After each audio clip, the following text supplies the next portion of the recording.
called it the Pickin Shed from the Astor and Shepherd song. First night I went out there, I knew that I belonged. Every Friday thereafter, I knew I had a music date with the greatest guys I've ever known, my country blues soulmates. There's Carl on the keyboards doing Floyd Kramer proud. He'll tell you very politely, "Hey, it's too effing loud." And there sits Joe the drummer, keeping a steady beat, with little Boo always by his side. Soon she'll be asleep. And John sits in the corner singing Hell or High H2O.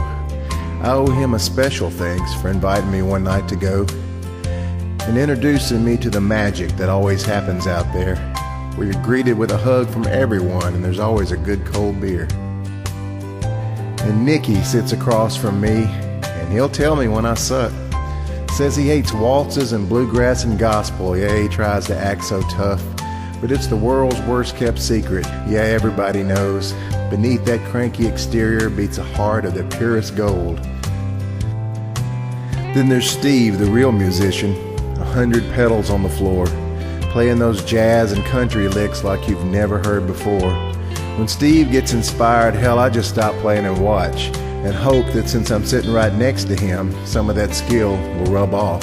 And over there, next to Nicky, is the man we all admire so much. I call him the human jukebox. He knows the words to every country song ever sung. Mr. Jim can channel Gene Watson, or Merle, or George, or Buck. When we leave here for the last time, we're gonna miss that man so much. There are those who used to come here. Mr. D, we surely miss you. And those who come to sit and listen. Phillips, P&M, and Mr. Billy, you are all part of the crew too. And I'll never forget that Sunday afternoon when we surprised Mr. Rusty at his home, and the big smile that spread across his face when we sang all of his favorite songs. Sometimes Dave and Steven joined us, and sometimes we convinced Mac to sing a tune. Sometimes this place was so crowded you think Billy Joe Royal was in the room. Well, I guess that's it if I'm not mistaken. I think I've mentioned everyone. I'm smiling through tears as I write this, thinking back on all the fun. Oh wait, there's two more people. How silly of me to forget. Two of the finest people I've ever known, truly in a class by themselves. Floyd and Ruth Ann, we love you. Without a doubt, I speak for all. And I'm sure they will all give their own tributes, but this is the one from Paul. It's hard to put into words what you two have meant to me, but words are what I do best, so indulge me, if you please.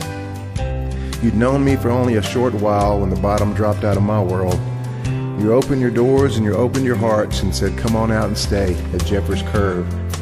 You took me in, you put me up, and you wouldn't take a cent. I could never, ever repay you. You don't know what that meant.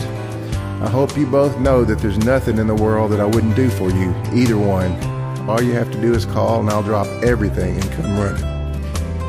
This shed has been our refuge, our comfort, our retreat. And when the lights are turned out for the last time, we'll have some wonderful memories. Kim and her family were often here too. And Bill and his new love, we have to thank them both too for sharing their great parents with us. I thank you, Floyd and Ruth Ann, for your hospitality and your love. And I thank you all, my best friends, but I also thank God above. He knew what he was doing. This had to be part of his plan. And coming out here all this time, I know I'm a better man. All good things must come to an end, is what is often said. But I will forever cherish my memories of our beloved Pickin Shed.